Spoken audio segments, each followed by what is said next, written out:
सभी को नमस्कार। कैरियर फर्स्ट चैनल पर आप सबका स्वागत है। आज का डिक्टेशन लिखने के लिए तैयार रहें।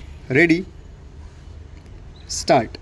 माननीय सदस्यगण, लड़कियों के लिए माध्यमिक स्तर की निःशुल्क शिक्षा की योजना पर अब सभी राज्यों में अमल किया जा रहा है।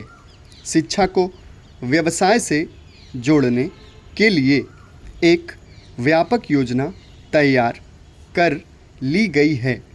उच्च शिक्षा तथा तकनीकी शिक्षा की क्वालिटी को बेहतर बनाने के लिए सरकार विभिन्न उपायों पर कार्यवाही कर रही है। छोटे परिवार के मानदंड को बढ़ावा देना उच्च राष्ट्रीय प्राथमिकता है। परिवार कल्याण और स्वास्थ्य की समस्याएं एक दूसरे से जुड़ी हैं, अतः उनका समाधान अनेक एकीकृत उपायों से किया जा रहा है। रोग प्रतिरक्षण कार्यक्रमों में पिछले 2 सालों में तेजी आई है। मान्यवर, सब प्रकार के पूर्वाग्रह, भेदभाव और दुर्व्यवहार तथा अत्याचार से नारी की विमुक्ति राष्ट्रीय कर्तव्य और राष्ट्रीय कार्य है। राष्ट्र के जीवन में उनको पूरी और समान सहभागिता राष्ट्रीय आवश्यकता है। महिलाओं की समस्याओं को हल करने के लिए सरकार ने वर्ष 2000 तक की एक परिप्रेक्ष्य योजना बनाई है। सरकार ने महिलाओं से संबंधित नीतियों और कार्यक्रमों की समीक्षा करने और परामर्श देने के लिए महिलाओं संबंधी राष्ट्रीय समिति का भी पुनर्गठन किया है। असंगठित क्षेत्र में महिलाओं की समस्याओं पर गौर करने के लिए एक राष्ट्रीय आयोग स्थापित किया गया है। उसकी रिपोर्ट जल्दी ही मिल जाने की आशा है। सरकार सती प्रथा जैसी कुरीति को समाप्त करने के लिए कृत संकल्प है। इन प्रयासों के समर्थन में यथासंभव व्यापक जनमत तैयार किया जाना चाहिए।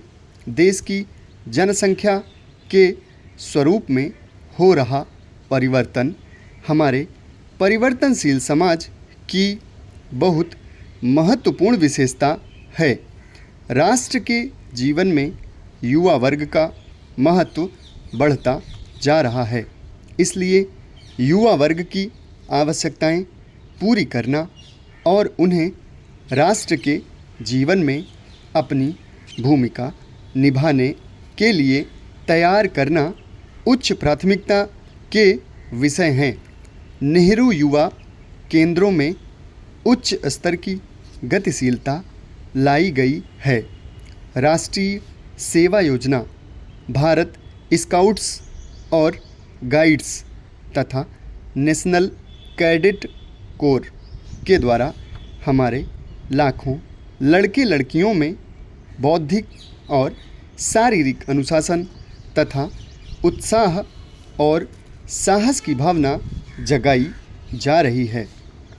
भारतीय खेल प्राधिकरण ने हमारे युवाओं के लिए एथलेटिक कौशल को अवसर प्रदान करके प्रशंसनीय कार्य किया है।